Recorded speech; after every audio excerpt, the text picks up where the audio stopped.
तमाम हाफिज साहब, काबिल सलाम सलाम नेक अख्तर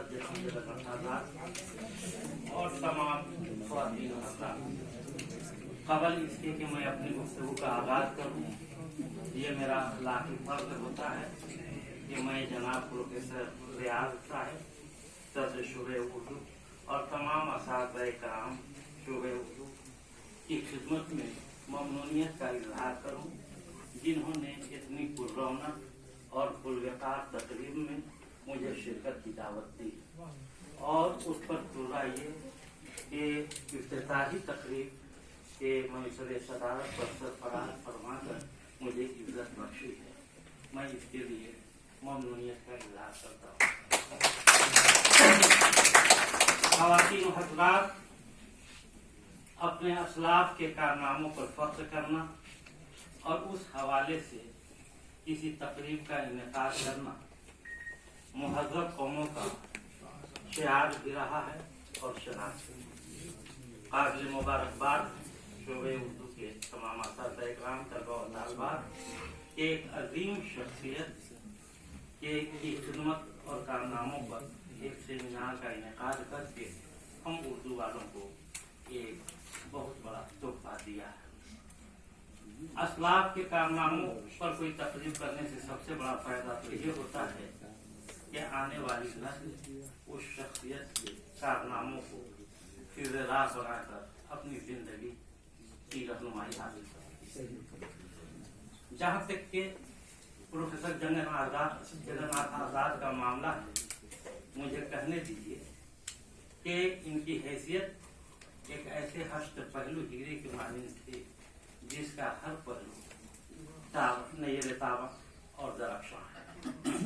आप एक बुलंद पाया शायर, अजीम नक्काद, सफ़े अव्वल के माहिर इक़बालियात, मोतबर सफ़रनामा निगार, मुस्तनद सवाना निगार, माहिर तालीम, दानिश्वर के अलावा एक नेक दिल इंसान।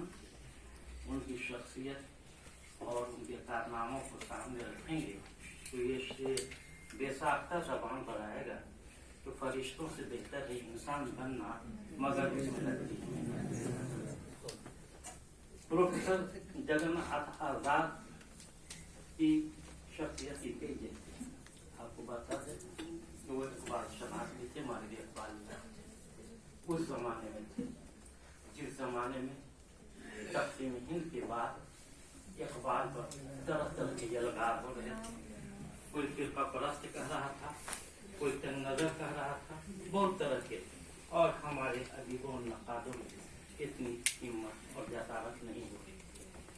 सबसे बड़ी बात तो ये थी कि बिहार का एक शख्स जिसका नाम डॉक्टर सच्चिदानंद सिन्हा, उसने उसी जमाने में एक किताब लिखी, इक़बाल पोएट एंड इमेजेस, और उसमें उसने साबित करने की नापाक और नाकाम कोशिश की कि इक़बाल फिरका परस्त थे, इक़बाल मुसलमानों के शायर थे, इक़बाल की शायरी में कोई आलमी पैगाम नहीं मिलता।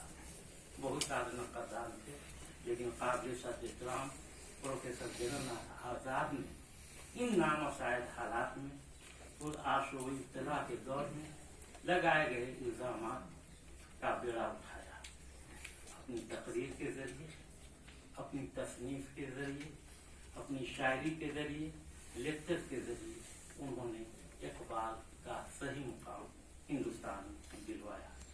उन्होंने साबित किया कि इक़बाल वतन परस्त थे। इक़बाल की शायरी इस्लामी फ़िक़्ह, कदीम हिंदुस्तानी फ़लसफ़ा, मग़रिबी फ़लसफ़ा, जदीद मादी निज़ाम फ़िक़्ह के ख़मीर से तैयार हुआ। वो हिंदुस्तान के ही शायर नहीं, बल्कि उनके शायरी को न तो किसी अहद में तक़सीम किया जा सकता है, न किसी खिता में, और न किसी रंग में। इक़बाल के मुतालिक जगन्नाथ आजाद ने कई किताबें लिखी। पहली किताब जो आई, उस किताब का नाम है इक़बाल और उसका आदत। ये किताब इसी जम्मू कश्मीर यूनिवर्सिटी में